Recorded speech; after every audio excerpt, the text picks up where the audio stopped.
Баршаңызға сәлем, мен есімім Салтанат Қайырбек. Қазақстан Жазушылар Одағының резиденті, Барокко болмыс жыр жинағының авторы және аса шығармашылық адам деп өзімді таныстыруға болады деп ойлаймын. Ең әуелі поэзия не дегенде барлығы айтады, ол шабыт, ал поэзия ол рефлекстік эмоциядан ада, сондықтан да оның тыңдарманы салыстырмалы түрде көп болмайды, оның тұтынушысы да салыстырмалы түрде азырақ. Өйткені бұл баршаңызға сәлем, мен есімім Салтанат Қайырбек. Қазақстан Жазушылар Одағының резиденті, Барокко болмыс жыр жинағының авторы және аса шығармашылық адам деп өзімді таныстыруға болады деп ойлаймын. Аса шығармашылық дейтін себебім, мен әуелден креатив, музыка, поэзия осы үш негізгі тірек ұстанымды қатар алып жүрген қаламгермін. Қай тұрғыда болмасын, өзгеше ізденіспен, аса ұқыптылықпен, шығармашылық гигиенамен, сондай бір аса жауапкершілікпен қарайтын шығармашылық адам ретінде өзімнің шығармашылығымды сондай бір позицияда ұстауға талпынып келемін және соған көп күш жұмсаудамын. Жалпы поэзия туралы не айтуға болады? Поэзия туралы оның ең әуелі поэзия не дегенде барлығы айтады, ол шабыт, ол не үшін керек ол поэзия, заманауи поэзия қажет пе? Ол туралы мен өзімнің поэтикалық аттракцион атты кітабымда жаздым, және өлең жазам десеңіз атты авторлық блокнотымда да егжей-тегжейлі қызықты мағлұматтар, ғылыми тұрғыда айтылған тұжырымдамалар барлығы дерлік бар. Бірақ екі ауыз сөзбен осы ойға тоқталатын болсам, поэзия не үшін керек? Ол ең қарапайым тілмен түсіндіргенде, поэзия ол рефлексті эмоциядан ада өнер. Олай дейтін себебіміз, біз поэзия туралы сөз қозғағанда біз лексикалық сағыз немесе тақпақ, эстрадалық мәтіндер туралы айтып тұрған жоқпыз. Поэзия ол өз алдына ерекше философиялық тұжырымы нүктесі бар. А нүктесінен Б нүктесіне дейін қозғалу траекториясы бар. Сондай бір ерекше құбылыс дейтін себебімізде, оны мен келесі роликтерде өздеріңізге бейнелі түрде көрсетермін. Ол трансценденталды күй және қазіргі таңда Нобель сыйлығын жеңіп, немесе барлық ақпараттық алаңдарда үлкен бір танымалдылыққа, әйгілілікке ие болып жатқан кванттық секіріске тікелей қатысы бар трансценденталды күйдің әр жағынан пайда болады. Рефлексивті эмоциядан ада дейтін себебіміз, мәселен, байқасаңыздар, мынау КВН немесе басқа да әзіл сқақ театрларының, Вайн, басқа да дейміз, мынандай жылдам тез күлдіртетін тиктоктағы әзіл қалжың аралас контенттердің көбісін поэзияға қатысты интеллектуалды шығармашылық иелері онша қабылдай бермейді. Олай дейтін себебіміз, бұл бір қарағанда интроверттік көзқарас болып, бір парасатсыз күлкі, ол деген негізі рефлекстік күлкі. Оған ойланудың қажеті жоқ. Білесіздер, рефлекс дегеніміз ол ыстыққа, суыққа және өзге де бір сырттан келетін жанама әрекеттерге дененің тітіркеніштік реакциясы. Сол сияқты эмоцияда да оған көп ойланудың, сана сүзгісінен өткізудің қажеті жоқ. Жаңағындай өзі театрда да айтады, саусақ көрсетсе күледі деп, сондай бір болмашты дүниеге күліп, оны бір адамға жаңағыдай пранк дейміз, басқа дейміз, сол сияқты дүниелерге ден ләззат алатын адамдарда бұл рефлекстік эмоциясы басым деген сөз. Ал поэзия ол рефлекстік эмоциядан ада, сондықтан да оның тыңдарманы салыстырмалы түрде көп болмайды, оның тұтынушысы да салыстырмалы түрде азырақ. Өйткені бұл парасат деңгейіне өту және ақпаратты өздігінше зерделеп, пайымдап, ішкі үнмен, ішкі дауыспен санаса білу қабілеттерімен тікелей байланысты. Біз енді поэзия тұрғысынан сөз сөйлегенде жалпы қалам тербей бастаған қаламгерлерге айтатын, ұсынатын методикаларым ол шетелдік тәжірибеден алған, тіпті қазақ әдебиеті мен поэзиясынан алған небір әдістемелік тәсілдер барлығын мен кітабымда егжей-тегжейлі жаздым.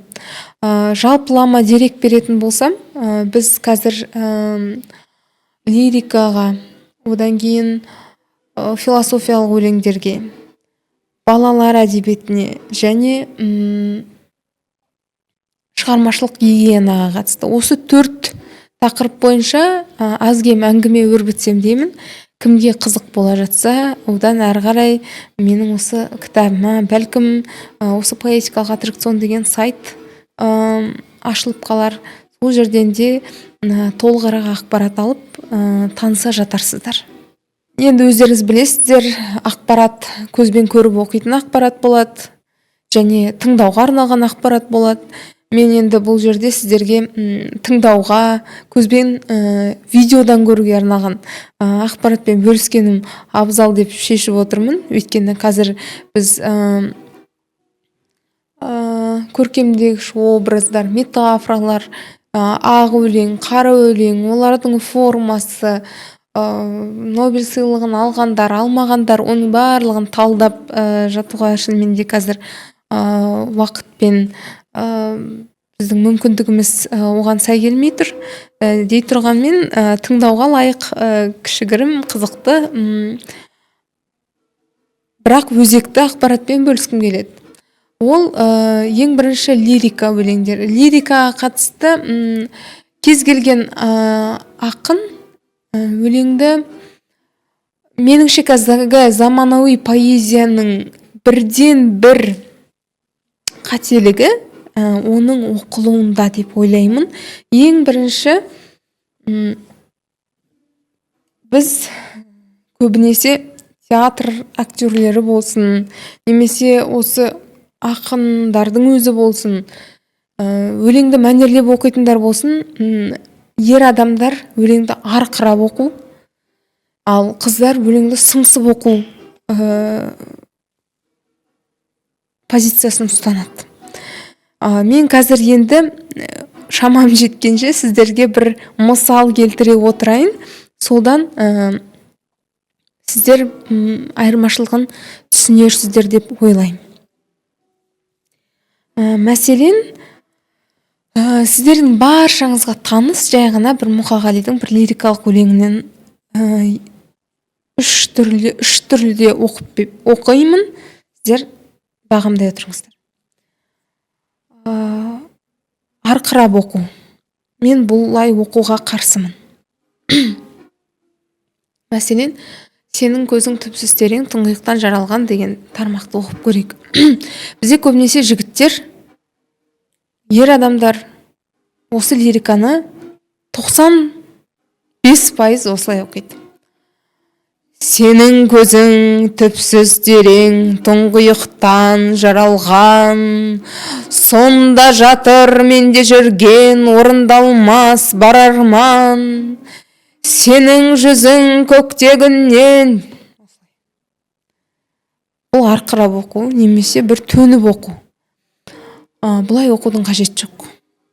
Сосын қыздардың оқу. Бұл мен сыңсып оқу деп айтам.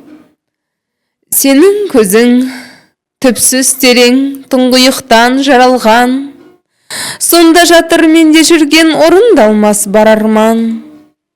Сенің көзің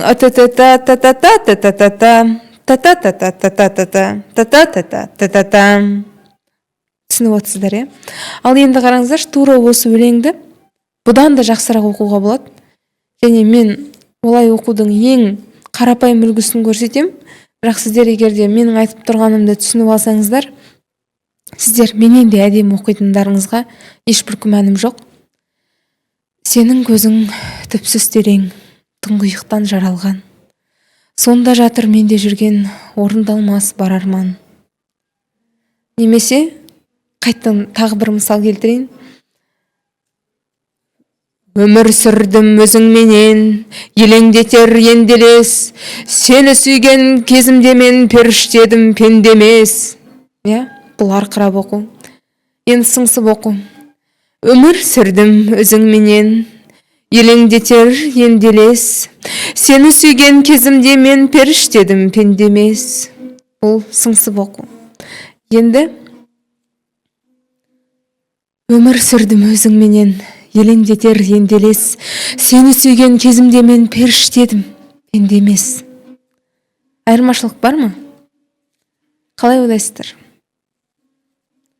Бұл интерпретация деп аталады. Мысалы, Мұқағали Мақатаевтың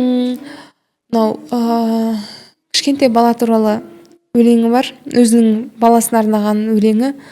Бұлқынып жатыр келмейді құрғыр шамасы, бұлқынып жатыр таусылды айла шарасы, осын аяқпен қолын матамай бостандық берші мамасы деген. Соны, мысалы, ол өлеңнің не туралы екенін білмей тұрып, бостандық берші дегенді бірден бір бостандыққа ұмтылу, түрмеде отырған адам сияқты қабылдап, республикамыздың беделді бір театрларының бірі осы спектакльде былай оқыды. Бұлқынып жатыр келмейді құрғыр шамасы деп. Ол бала туралы өлең. Өзінің кішкентай әлдейі туралы. Сондықтан өлеңге интонация таңдамас бұрын ең әуелі өлеңнің мағынасын түсініп алу керек. Өлеңнің мағынасын, оның көңіл күйін, оның көркемдеуіш құралдарын және автордың позициясын түсініп алмай, өлеңге интонация қабылдау, әсіресе даяр қалпында өлеңге қоса салу, бұл сіз ең абыройлы, ең атақты актер болсаңыз, сіздің кәсібилігіңізге нұқсан болады. Және сіз тіпті әдебиетші болсаңыз да, керемет республикалық және өзге де мүшәйралардың жеңімпазы болсаңыз да, егер де сіз өлеңге интонация таңдай алмасаңыз, сіз өлеңнің табиғатын түсінбейсіз деген сөз. Және бұл туралы ешбір жерде нақты жазылмаған. Өлеңнің интерпретациясы туралы менің поэтикалық аттракцион атты кітабымда егжей-тегжейлі зерттелген. Бұл лирикаға қатысты бөлімнің соңы.